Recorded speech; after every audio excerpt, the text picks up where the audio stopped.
With that, without further ado, Bob Lentz. Great.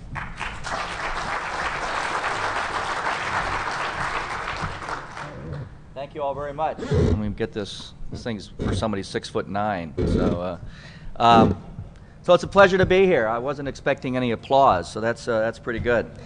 Now, if you're trying to fill out the Meet the Fed question, if you haven't figured out that I'm a Fed, then I think you should probably leave at this point in time. So, but I couldn't really get any disguise, I think, to avoid that that fact that I am a Fed. But I have been a Fed for about 35 years, and so I'm getting ready to retire very soon. So I'll be in your, at least most of your worlds here very, very soon, and enjoy maybe some of the extra freedom it might be with not being in the federal government, even though it's been a great run.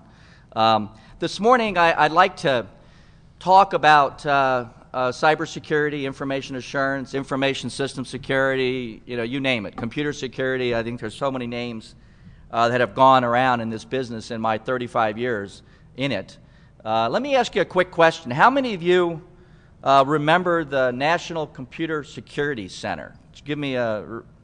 All right, good. That's great. So I was part of the National Computer Security Center, and unfortunately I was part of it when it got disbanded, which was, I think, one of the biggest mistakes we made in this business line in the federal government.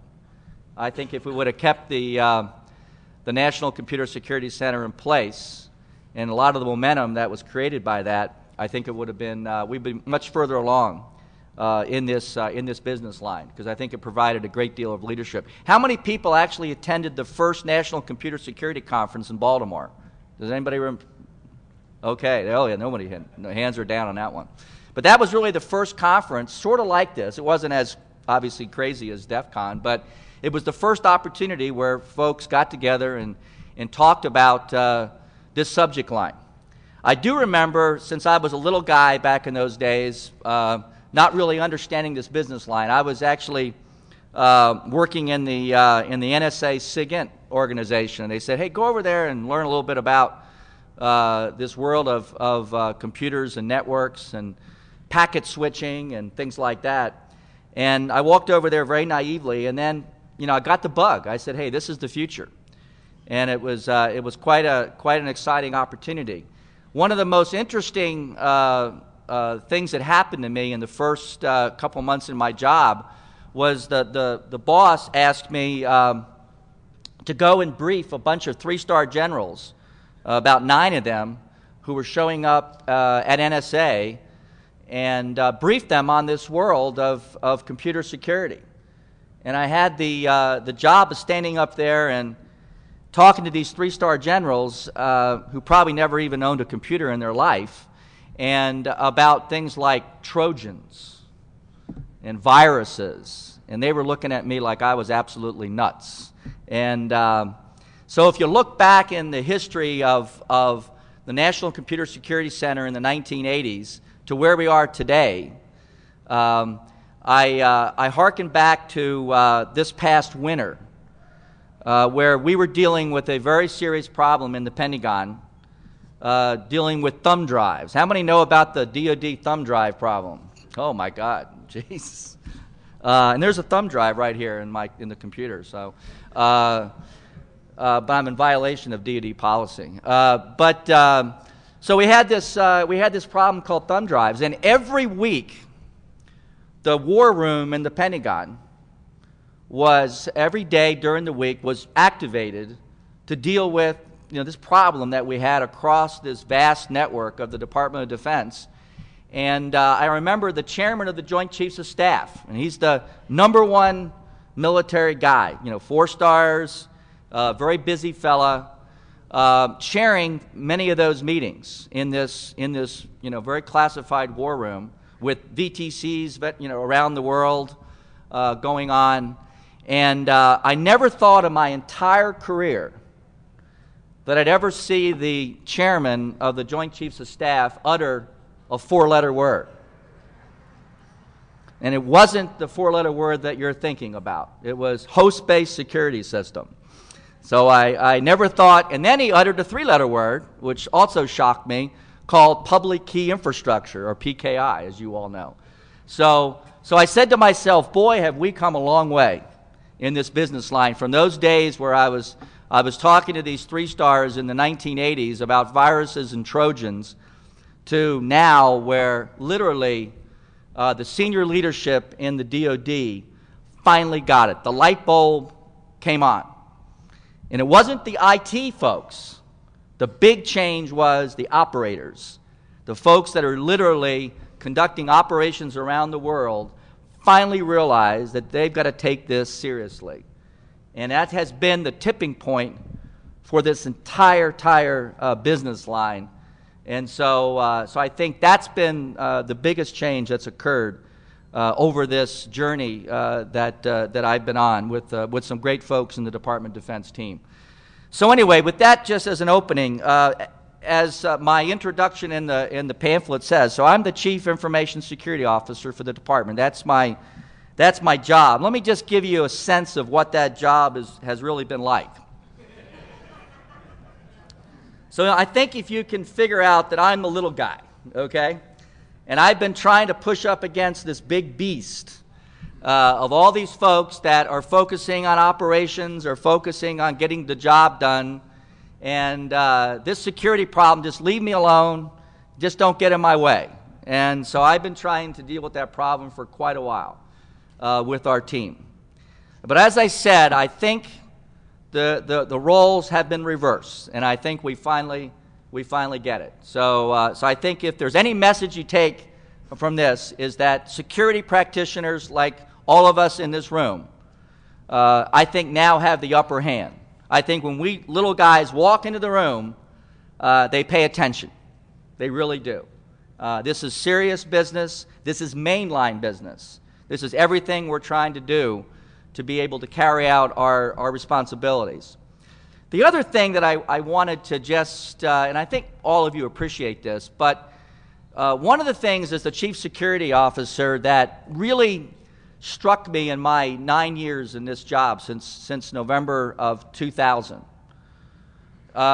is how much of my job really is not about warfighting. In fact, I would say probably less than 50% of my job is making sure that we have network connectivity, a robust network for those folks that are doing tsunami relief over in Asia, earthquake, emergency relief and operations and reconstruction, like over in the Southwest Asia, or just dealing with operations in Africa and trying to help the farmers and medical personnel dealing with AIDS and other issues in Africa. We stood up a new command, African Command, within the past 2 years. And its primary mission is just that, and trying to get connectivity and trying to get those operations up and running in a secure and reliable fashion really is the majority of the job that we have as security professionals. I know there's lots of DoD people in this audience, probably don't want to raise their hands so they give away the Meet the Fed contest, but every one of them, I bet if you ask them, a good majority of them say a great deal percentage of their time is not necessarily associated directly with warfighting, even though obviously trying to deal with operations in Iraq and Afghanistan take up a lot of time. That's really one of the big differences that struck me in my 9 years in this job. So let me ask another question of the audience. As everybody knows, this is the #1 most expensive platform in the Department of Defense. This is a $1 billion platform that we use to conduct national security around the world. So even though some of you may have seen this slide at Black Hat, so don't speak up if you were there for this trivia question. So when I had a chance about a year ago to fly on this carrier and take off, I had a chance to ask the captain. I said, "Sir, what is the most important thing on this carrier?" Now, what do you think his answer was? Anybody want to give a shot? Yes, sir. Connectivity. Yes, sir. People. Information flow. Communications. So I think that's about right. I mean, if you put them all together, I'll give you the answer that he gave me, which relates to everything you just said. But I was actually surprised. I thought the answer was going to be, it's the airplanes. You know, I got to keep the pilots happy, and I got to keep those airplanes running because that's what's protecting this massive ship. I thought it was going to be the nuclear power plant that allows that carrier to go over 30 miles per hour when it's conducting flight ops. I thought it was going to be all the sensors and radar systems that are out there censoring around it to make sure that a missile doesn't come in and take it out. But it really wasn't. His answer was, it's the internet. So a lot of what you all said, connectivity, interoperability, it was the internet. And I said, wow, really? That's your number? You're really not just doing that to kiss my ass? He said, no, it's really the internet. And so I said, well, can you explain a little bit more about that? And so he said, well, do you know what the average age of the 5,000 sailors, 5,000 on this floating city, the average age is? Anybody want to give it a shot? Don't give it away if you heard it yesterday or day before. What? 19 and a half years old. That's the average age.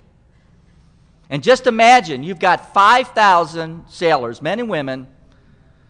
Every one of them, obviously, were like most of you, if not all of you in this room, born in the internet age.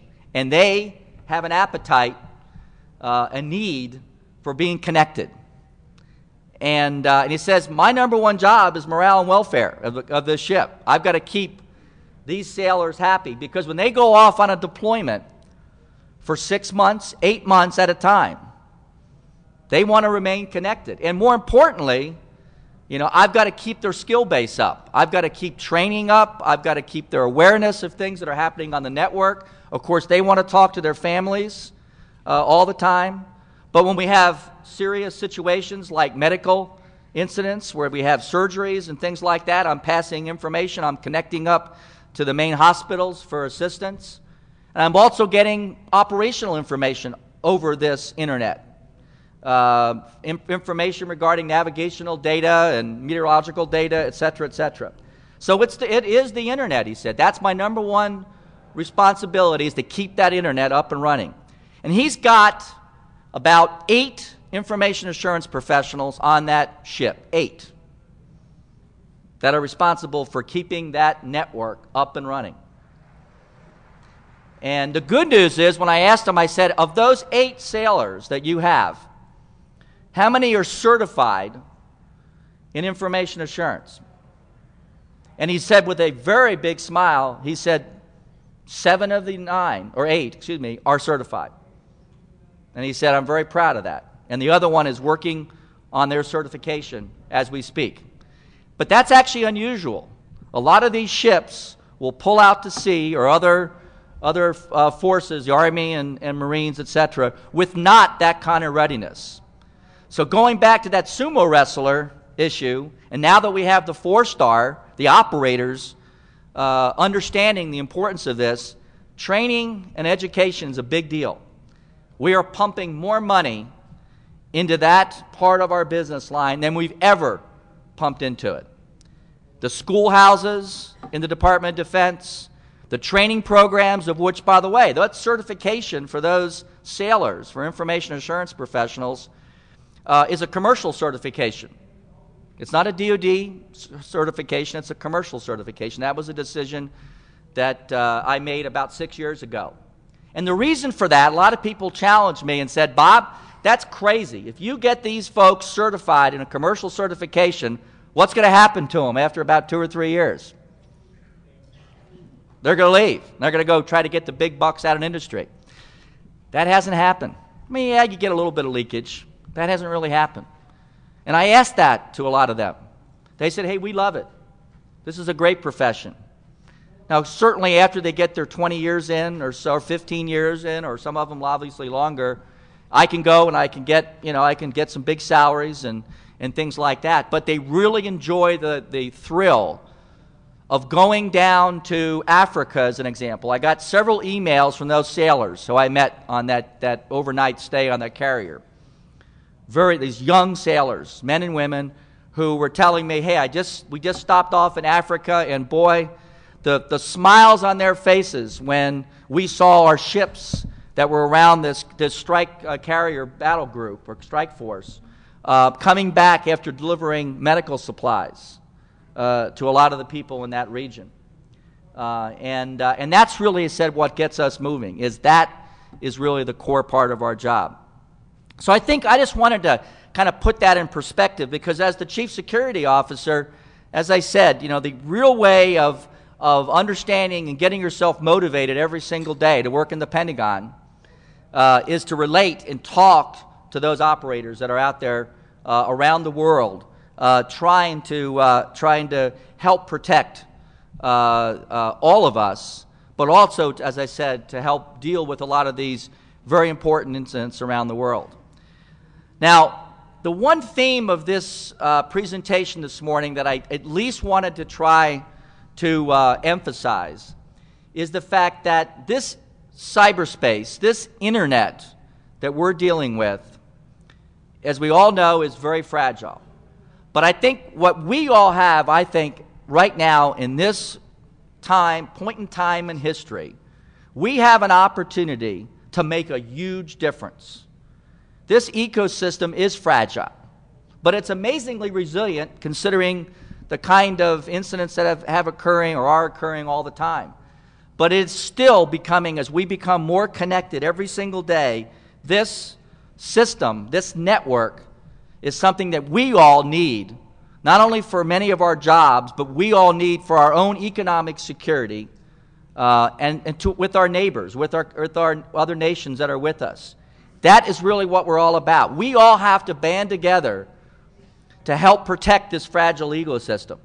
So I think events like this at DEF CON and Black Hat, I think, provide us this opportunity to band together. Obviously, there's lots of very, very important sessions going on threat and vulnerabilities, but I think if we all band together and move this rock up this massive hill that we've built, this race that we're under to try to deal with the threats, I think all of us will benefit in the long run. Not just folks in the Department of Defense, but all of us that are out there in the private sector dealing with issues related to the normal jobs that we have. And I think that's the second most important message I want to get across today. Now, what is this chart here? What this chart here is one that was done back in the late 1990s, in 98, by Dr. Moshelli, who wrote this academic piece about the waves of the IT industry. And the reason why this chart is very important is it represented really a good roadmap as to where we are. As I said, when I took this job back in November of 2000, we were not connected in the DoD. We had weapons platforms and we had operations around the world that were not IP at all. We were completely disconnected in most areas. And so the number one job back in 2000 was to connect the network, connect DoD operations around the world. And that's what we've been doing. We've been under this race, and I will tell you that here we are in 2009, and a vast majority of DoD operations is connected to this network. Now, that's the good news is we're leveraging this technology to be able to conduct operations around the world and all the richness that that offers. The bad news is it's very exploitable. It's very fragile. And that's why it's a significant challenge to all of us every single day. Because all those operations I just talked about right now depend on this network being available. It depends on that information flowing on that network to have the highest integrity. And that is job number one. And now the other point of this chart is the fact that as we've connected this network following Metcalfe's law, the real sweet spot in Moshelli's journal, in his piece, is the fact that the real sweet spot is content security. Now, he wrote this in 1998, and he said, hey, when we have Web 2.0 and Web 3.0 services, he says, that's going to be your real challenge. Connecting the network is the easy job. And he is exactly right. We are falling further behind. If you look at it positively, we are in a race to try to help make sure that all these great Web 2.0 technologies that every one of you in this room are leveraging every day are available to all those forces that are out there, all those men and women that are out there using the Department of Defense, and more importantly, all those in our country who are leveraging that. And the last thing we want to do, and we have these happen every day, is someone that says, we've got to shut down the network. We've got to shut down YouTube. We've got to shut down social networking, et cetera, et cetera. That's the last thing that we want to do. And as a security officer, it's the last thing that I want to do. I don't want to be Dr. No. And so, as Moshe said, the key for all of us as security professionals, innovators, is to focus on content-centric operations. How we're going to be able to have this network be available and make sure that information can flow, like for that carrier, and have it done effectively. So I think this piece right here, I think, is a picture's worth 1,000 words. I think this is a good example of. Now, this is another way of looking at it. So in the world of history, hacking has been around for a hell of a long time.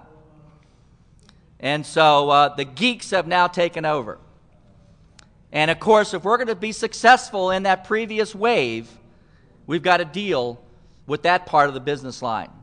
And that's why I believe, and we believe, that working security in the Department of Defense or the national security community is an exciting, is a very rewarding profession, because everybody very much respects the skill set, the importance of those geeks. Because they realize we're not going to be able to conduct operations around the world if we don't have those geeks right there beside us every single day. And I think that is probably the biggest shift that's occurred in the department. Now, where have we been? This is basically where we've been the past 10 to 15 years, playing whack-a-mole. And what's happened in the Department of Defense is a realization that this part of dealing with security ain't going to work. And we have to change that. And I think the good news is the leadership in DOD in the past 2.5 years, especially in the last year with this tipping point of things that have occurred around the world, have realized that we have to think differently with security. It's not just castles and moats. It's not just layers of defense and putting up firewalls and IDSs and things like that. It is much more complex. And we've got to change the thinking. We've got to work with industry. We've got to work with security professionals. We've got to work with the hackers. We've got to work with everyone to move away from this trying just to put out fires all over our network. It ain't going to happen. And we have to come to that realization that there is going to be bad stuff happening inside the network. We have to figure out how to contain it. We have to figure out what's important and protect just the mission-critical parts. We have to fight through degradation and learn how to operate when the screens don't work. So when that ship is pulling out to sea and that network goes down, what's my backup plan? Or if I start to lose bandwidth, what is my operational layers to be able to increase bandwidth against the most important mission-critical things? So that's really the biggest change. Now, another way of looking at this, I don't know how many of you have read the book written by Rod Beckstrom called The Starfish and Spider. How many of you have read that book? Anybody? Well, I think you should probably read that book. It's a pretty small book, and it's not very geeky, but it's an excellent book that talks about what it's going to be like to operate in the 21st century. And it really says, in summary, that the starfish really is the way we're going to have to operate. I mean, Al-Qaeda, as was said in the book, is really a starfish. They're decentralized. You cut off one piece, another one gets regenerated. The DOD has been like a spider. Central command and control. You hit key nodes and we have to shut down operations. And so really what this paradigm shift that I talked about earlier means to us is we have to begin to conduct operations like a starfish. If we lose a key node over here or a key network over here, we have to be able to regenerate. But we have to know about that, not when it happens, but proactively. But the other thing that I was telling Rob Beckstrom about in his book is that really the future means we have to leverage many of the attributes of a spider as well. Because what's the biggest attribute of a spider? It's web. The larger the web, It can sense things out there in the network, and hopefully when nasty things are going to occur, the web can capture those. So combining the attributes of a starfish, technically, and the attributes of a spider at a very high level and a simplistic level is where we need to go. And that's why I think that book by Rod and his partner, I think, is so important. So in summary, just with respect to this part of my presentation, as I said earlier, when I started in this business, we started off with communication security, ComSec, and we moved to information security and information system security and computer security and information assurance, and now we're at a point in time with cybersecurity. And why is that different? It's not just branding, it's not just name changes. It really means something very, very important going back to that paradigm shift. And what that means is that up till now, we really are not taking into consideration in information assurance time and environment. We're not taking into account when there is a cyber attack, if it's a conflicker, as an example, how quickly, proactively, are we able to defend and contain that particular type of event?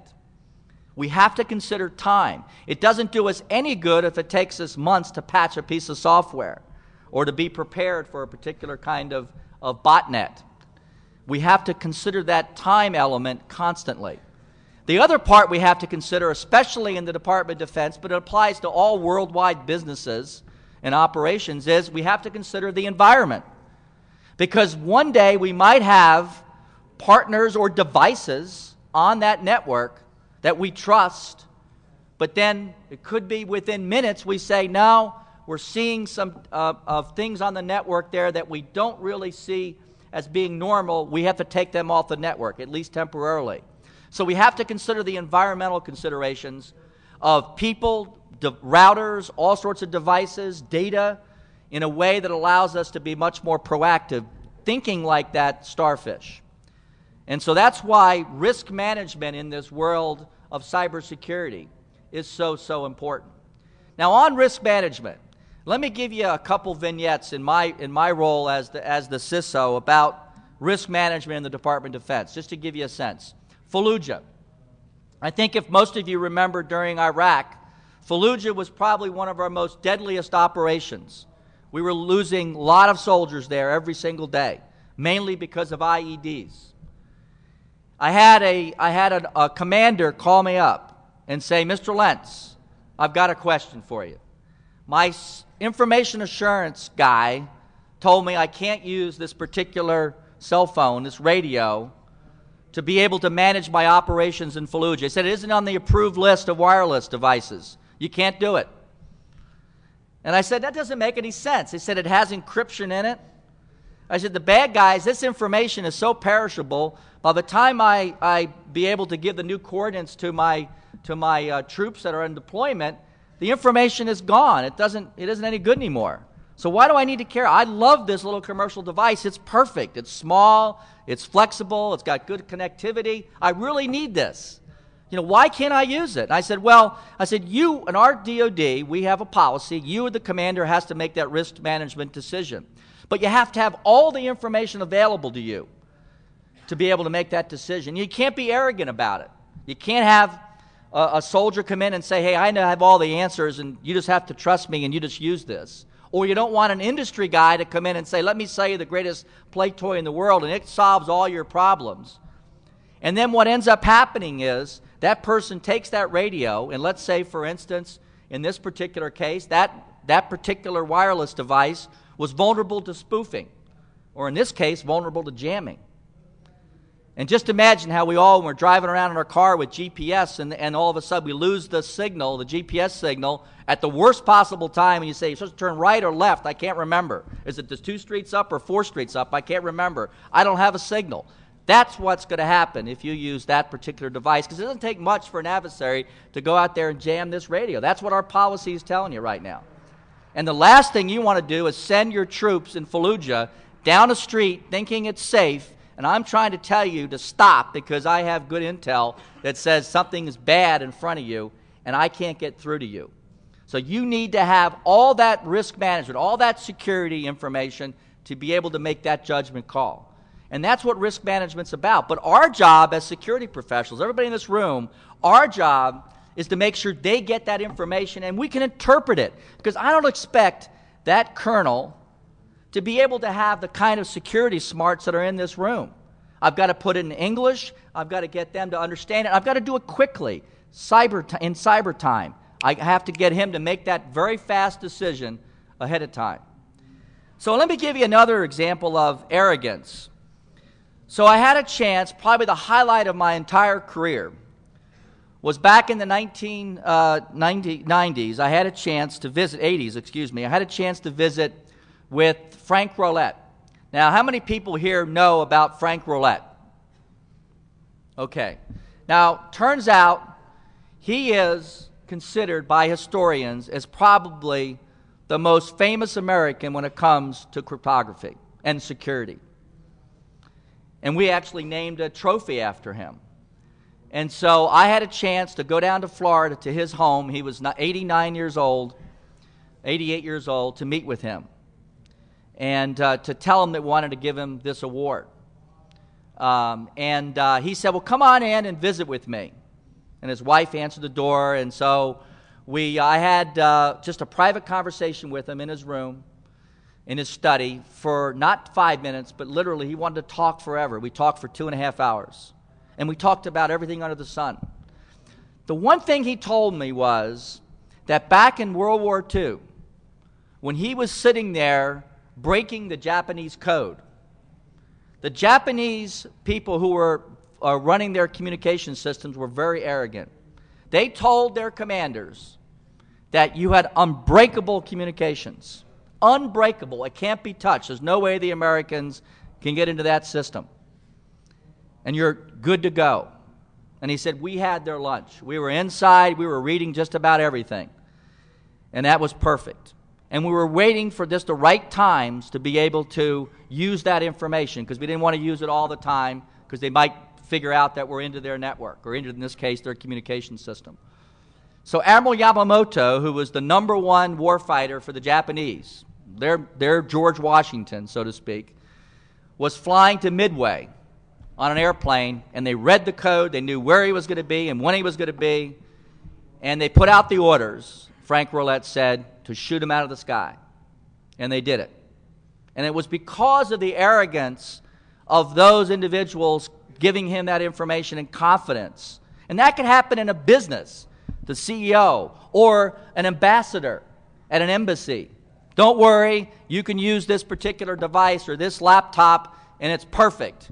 And they go into an area that could potentially be very harmful to anyone. And we shot him out of the sky, and it was the turning point, historians have said, for the war. And at the same time, Rolette went out and developed the #1 piece of crypto. Now, anybody know what that crypto was called? Sagaba. So not only did he help break that communication system, he helped build one. And I said, well, sir, if there's one piece of advice you want to give me, what would be that piece of advice? He said, the best piece of advice I would give you goes back to that Fallujah example, is be honest, be completely forthright as a security person in terms of the information that you're giving to that decision maker. I don't care if it's a low-level decision-making process in a small network or a high-level one to a senior executive. Make sure that you're giving him all the information, and don't be arrogant. If you're not sure about something, tell him you're not sure about something, because that's the most important thing. We had their lunch because of that arrogance, so don't make that mistake. So that was the #1 message I got out of Frank Rolette in a short time after he died. And so he is one of the heroes in this business. And so to that day, I think every one of us in this room has to realize that when you're building a piece of security or you're managing a network, make sure you tell them all the information they need to have in their hands to make decisions on operations. So the shift in strategy that I've talked about here in the first moments of my presentation, I think are represented here. But I wanted just to highlight the fact that the bottom line is that for us, all of us, security professionals, we have to be able to successfully enable this shift, or we're not going to be successful. We're not going to keep up with the threat. We're not going to be able to keep up with the vulnerabilities that are escalating every single day, and we have to realize that we have to move in this arena if we're going to be able to develop and operationalize this resilient cyber ecosystem that all of us depend upon, every single one of us. And so I think that's the bottom line message that I wanted just to get across to everyone, and how we in the Department of Defense have a deeper appreciation of that over the past few years. And another way to look at that is in this chart. This is one that I actually used when I briefed in the DoD and outside the DoD to national organizations involved in this world. And what this chart really represents is two things that are very important. The vertical axis of information sharing, if you can see that, I know in the back of the room it's probably difficult, but the vertical axis is the information sharing axis. And going back to my earlier point, if we cannot assure the protection of that information, that vertical axis is not going to move very high. And we're going to have impact on operations.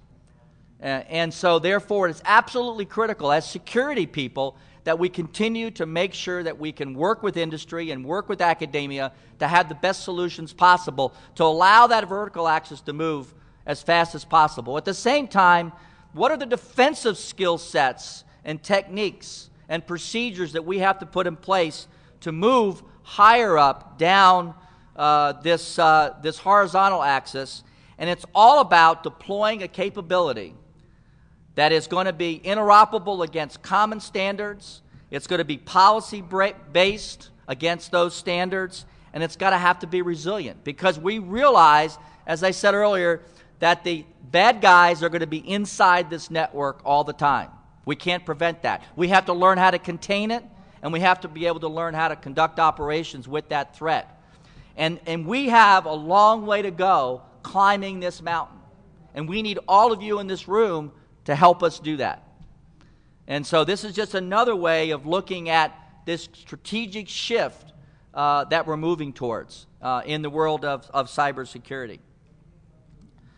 So let me just now dive just a little bit deeper into some of the trends that we see in this area that are, I think, at a technical level, which I know every one of you are in this room. And these are just sort of the high-level 7 bullets of these technical areas that we're focusing on in the Department of Defense, working with academia, working with industry, in a lot of the nonprofits, and many of you probably in this room. The first area that we're working on is strengthening the network underpinnings. And this involves continuing to work on topics that I know we've talked about before, like DNSSEC, focusing on border gateway protocols, focusing on the transition of IPv4 to IPv6, focusing on IP address exposure, and focusing on cloud computing protocols. I know at IETF in Stockholm this last week, that was a central part of discussions. If we aren't working, as an example, on this area of cloud computing protocols, we're not going to be able to move up in that vertical axis very effectively. And also, when we're talking about cloud security, are you going to walk into your boss's office and say, hey, you can go ahead and use that cloud and have total confidence in that information? That's the kind of risk management challenges that we have. That's why it's very important that we focus on these network underpinnings to be successful. Another core area is assured software and systems. Now, we have a lot of effort. I really do feel we are starting to turn the corner on software security. Now, where are we? Somebody asked me at Black Hat, where are we in this area? What grade would you give us? I'd say we're probably on a 1 to 10 scale, maybe a 2. And that's probably being optimistic. Now, the good news is people now realize that software security has to be done effectively. And they're focusing on it every single day. There's more and more discussions, more and more conferences, more and more investments by industry, including by Microsoft, in the software development process. And so I really am more optimistic than I've ever been. But also there's a realization in the Department of Defense that we have to focus on system assurance in this regard. And what that really means is when we're designing a system from the beginning, let's realize that we can't have single points of failure because the software can be fragile. And so that's a realization that we're trying to bake that in from the beginning. Another area is managing the attack surfaces, and I think everyone in this room appreciates that. We have to really move to moving target defense if we're going to be successful. So we are investing a lot of resources into keeping trust zones small or making these trust zones small and manageable. We're deploying more and more stateless technologies and multi-domain thin clients throughout our network. We're deploying systems, and we want to focus more resources on systems that frequently refresh. It goes back to that cybersecurity theme of considering the environment and time, so that when there is a compromise, we can refresh it very quickly. We're focusing a lot on virtualization technology. We're focusing on hardening key components like the browser, like the servers, like the scanners. We're employing diversity techniques throughout the network to make the job of the intruder more difficult. And we're also focusing on morphing vulnerabilities and reconfiguring enclave boundaries in this attack surface area. Identity assurance is another area, identity management and protection, that we're focusing on. If there's one area that I believe is probably our most important area, is identity protection and management. We have to be able to get, in the DoD, we have the largest PKI infrastructure in the world. And we have to make it easier, however, because these commanders are having difficulty using it. So it's got to be easier to use. And we have to leverage federated identity management throughout the network. We have to improve managing the directory content, because that really has been the #1 problem since PKI was started to be deployed in the 1990s.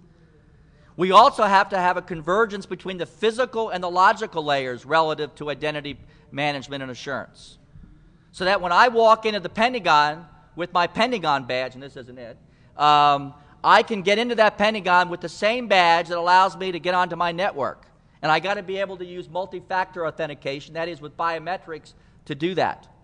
It can save money, which is of course what it's all about in today's economy, but it also can increase security if we do it right. And most important is we have to focus on authorization, access controls, because we have to have better fidelity of roles to be successful. So Bob Lentz is logging onto that network. I might have 4 or 5 roles. And if I'm a doctor in a hospital, I'll have multiple roles, but maybe one of those is I can't go in and get that particular type of medicine. That's somebody else's role. We have to have that finer grain of identity program management. And for us to be successful in cloud security, identity management is absolutely going to be essential, and we're pouring a lot of money into that area. It's probably the 3rd highest investment that we have in the department in identity management. Approving cyber awareness in terms of fusing people, data, devices, applications all together is a very core priority of ours. Out-of-band monitoring, at-the-edge forensics. When I was over in Iraq last summer, I was just shocked about all the hard drives that are just stored up in these various tents in compounds because of certain incidents that have occurred. And they have no capability, really easy capability, to do forensics on the fly. So we need more capability in that area.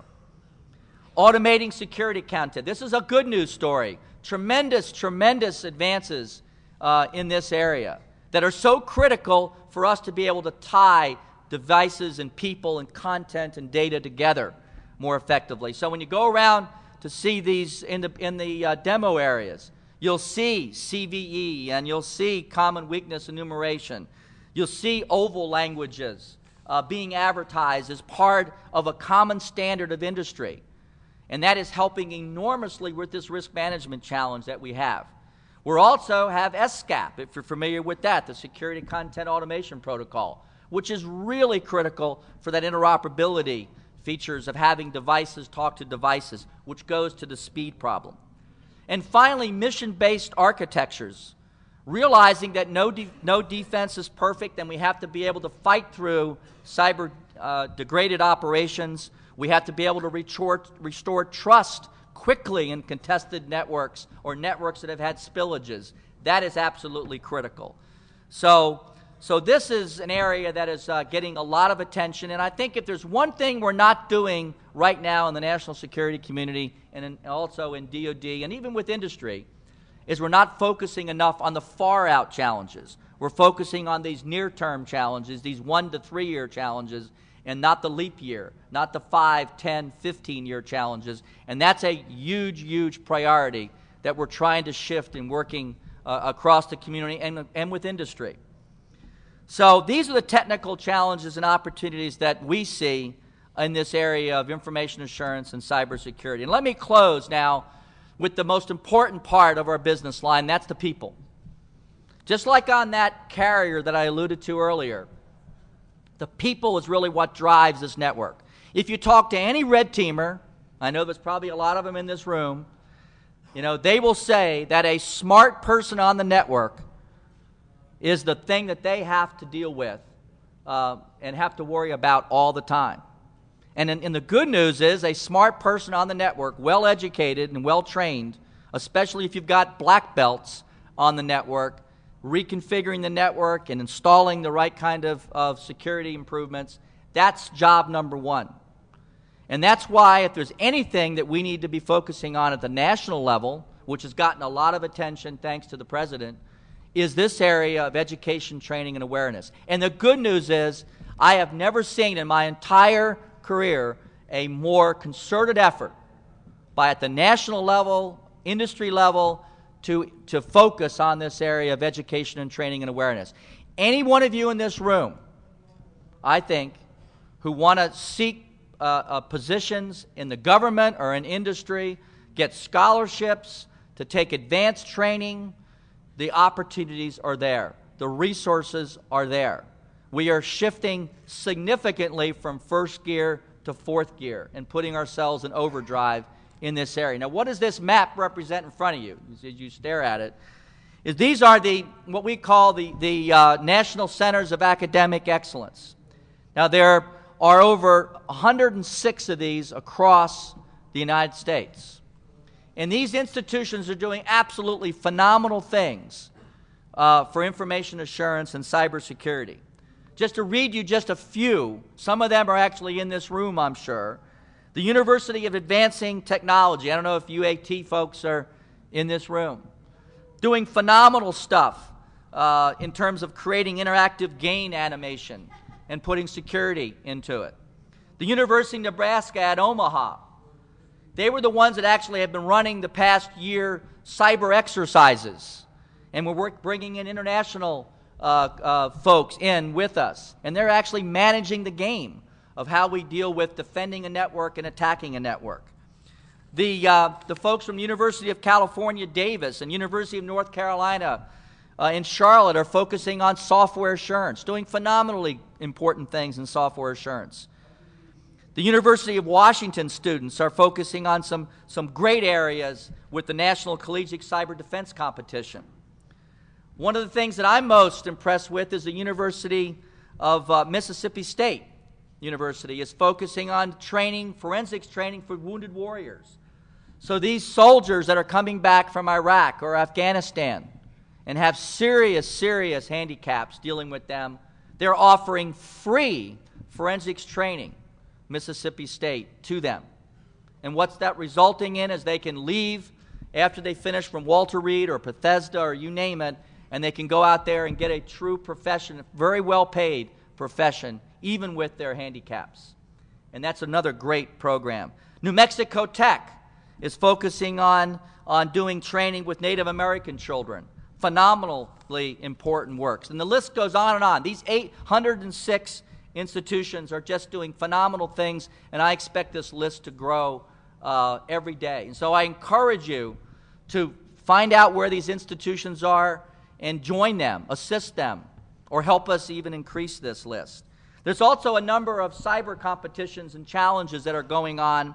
Some of them you may have read about. We have the U.S. Cyber Challenge, which is focusing on high school students and college students, and that's going to get a lot of attention here shortly.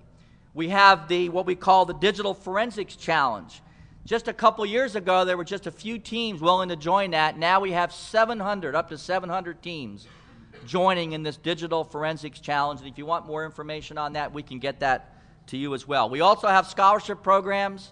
The National Science Foundation Scholarship for Service program is a phenomenally great program. When I go meet those folks, it's just amazing how passionate and how good they are at cybersecurity. And the same thing's true for our DoD Information Assurance Scholarship Program. So in closing, you know, the bottom line is that this profession that we're all in my opinion, actually exceeds the importance of the green movement that's going on, dealing with things like solar and energy and things like that. If we have a cyber green movement starting out of this conference, and we can have it propel itself throughout this country, I think in the next several years we can begin the process of helping us strengthen this very fragile ecosystem called the Internet, so that every one of us can be able to conduct business with confidence. So I think if there's one final message I say to you is that if you're interested in seeking the kind of jobs, the kind of partnerships, even if you want to stay in the private sector, you know, there are plenty out there. The infusion of resources in cybersecurity is amazing. And the types of positions, the exciting positions that are out there, I think are rewarding and are plentiful. And I look forward maybe next year when I'm here to hopefully hearing from many of you who have been successful at getting those kind of positions. So I'd like to thank you again, and I'll stay around to answer a few questions, but I'd like to really just say again, I appreciate your service to this very, very valuable field. Thank you very much.